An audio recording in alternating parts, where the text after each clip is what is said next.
রহমানির রাহিম।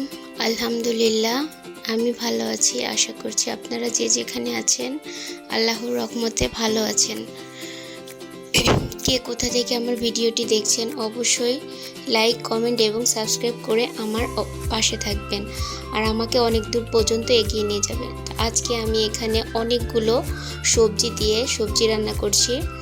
আর আজকের ভিডিওটা আমি রাতের বেলায় করছি, কারণ আমি কালকে হসপিটালে যাব আমার বড় ননদকে নিয়ে। আমার বড় ননদ অসুস্থ হয়েছে, তারপরেও আবার আমার বাসায় গেস্ট আছে, আমার দুইজন দেবর এসেছে। ওরাও ডাক্তারের কাছে যাবে সকালে 10টার দিকে, আর আমি যাব একদম ভোর 6টার দিকে।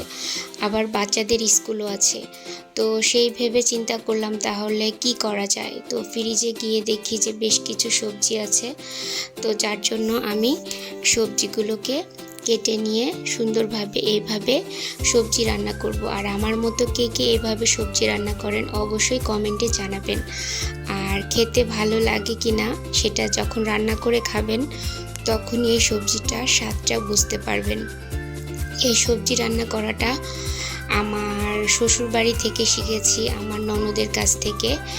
এরকমভাবে সবজি রান্না করে খেতে অনেক বেশি ভালো লাগে আর অনেক স্বাদ লাগে। তো আমার সাহেব বেশ কিছু কাঁচামরিচও নিয়ে এসেছে, হাফ কেজির মতো। তো চিন্তা করলাম যে এতগুলো কাঁচামরিচ আর কেটে রেখে দিলে আমার অনেক উপকার হয়। তো এতগুলো কাঁচামরিচ আমি কি করব। তো 2 দিন হয়ে গেছে এনেছে, তো আমি সময় পাইনি বাসায় মেহমান জন্য। তো আজকে বোটাগুলো ছিঁড়ে মরিচগুলোকে সুন্দর করে কেটে আমি ডিপে রেখে দিব তরকারিতে দেওয়ার জন্য। যখন যতটুকু প্রয়োজন আমি এইভাবে এনে তরকারিতে দিই। আমার মতো কে কে রেহাই পায় অবশ্যই জানাবেন। তো এই ফাঁকে আমি সবজিতে হলুদ দিয়ে এসে কাঁচামরিচগুলো আমার এই ফাঁকে কাটা হয়ে গিয়েছে। আমি এখন এটাকে সুন্দর করে ডিপে রেখে দিচ্ছি, কারণ প্রতিদিন কাঁচামরিচ কাটতে ইচ্ছে করে না। তো আমি হলুদ দিয়ে দিয়েছি, হলুদ দিয়ে আমি এখন সবজিটাকে একটু ডাল ঘুটনি দিয়ে একটু থেতো করে দিব, তাতে সবজিটা অনেক সফট হয়ে যাবে। এইভাবে থেতো করে দিলে সবজিগুলো আস্তে আস্তে হয়ে আছে আর সবগুলো সবজি সুন্দরভাবে সিদ্ধ হয়ে গিয়েছে। একটু থেতো করে দিলে ঝোলটাও ঘন হয় আর খেতেও বেশ ভালো লাগে। তো এই চুলায় আবার ভাতটা হয়ে গেছে, আমি ভাতটাকে টিকা দিয়ে দিয়েছি। এর মধ্যে আমি অল্প একটু জিরা আর 5 ফোড়ন আর 2 পিস তেজপাতা দিয়ে আমি তেলের ভিতর একটু ফুটিয়ে নিলাম। এখন আমি আর এই যে 3-4টা পেঁয়াজ কেটে দিয়েছি এটার মধ্যে, আর 2টা রসুন।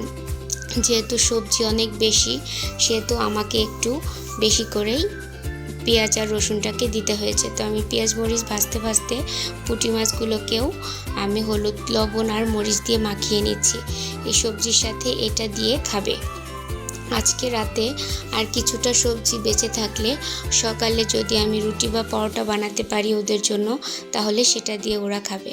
তো আমার পেঁয়াজ আর রসুনটাকে সুন্দরভাবে আমি ভেজে নিয়েছি। এখন আমি এটার মধ্যে বাগার দিয়ে দিচ্ছি।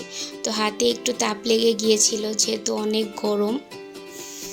তো এখন দেখেন আমার সবজির কালারটা কত সুন্দর চলে এসেছে। এভাবে এটা আমি বলি পাবনার রান্না করা সবজি, এটা হচ্ছে পাবনার সবজি। তো পাবনাতে এইভাবে সবজি রান্না করা হয়। তো রান্নার পরে রান্নাঘর তো একটু নোংরা হয়েই থাকে, যার কারণে হচ্ছে রান্নাঘরটাও আমি এখন একটু ক্লিন করে নেব যতটুকু পারি, কারণ এখন এমনিতে অনেক রাত হয়ে গিয়েছে। তো সবজিটা বাগার দেওয়ার পরে আমার পুঁটি মাছগুলোও সুন্দর করে মচমচে করে ভেজে নিয়েছি। আর এই যে আমার আম্মা এসেছিল, এই ছোট ছোট ইলিশ মাছগুলো কিনেছে সে, তো সেখান থেকে কিছুটা মাছ আমাকে দিয়ে গিয়েছে। তো আমি ভেবেছিলাম যে সকালে রান্না করব, কিন্তু চিন্তা করে দেখলাম সকালে আমি টাইম কাভার দিতে পারবো না। তো যার কারণে আমি ইলিশ মাছগুলোকে হালকা ভেজে নিয়ে আমি ভুনা করে রেখে দিচ্ছি। সকালে যদি এটা খাবে না হয় তো এটা দিয়ে ওরা দুপুরে গরম করে খেয়ে নেবে। আমি সকালে ভাত রান্না করে রেখে যাব।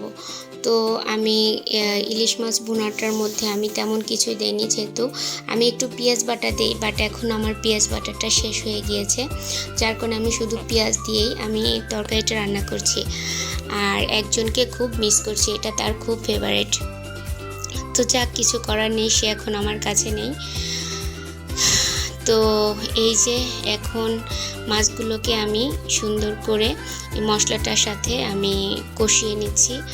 আর পরিমাণ মতো একটু ঝোল দিয়ে দিব, যেন সকালবেলা ওরা হালকা করে গরম করে, আমি ভাজা কড়াইটাই একটু, কে কে এইভাবে কড়াই ধুয়ে পানি দেন অবশ্যই জানাবেন। আর আজকের ভিডিওটা আমি আর লম্বা করছি না, আজকের ভিডিওটা আমি এখানেই শেষ করছি। আল্লাহ হাফেজ।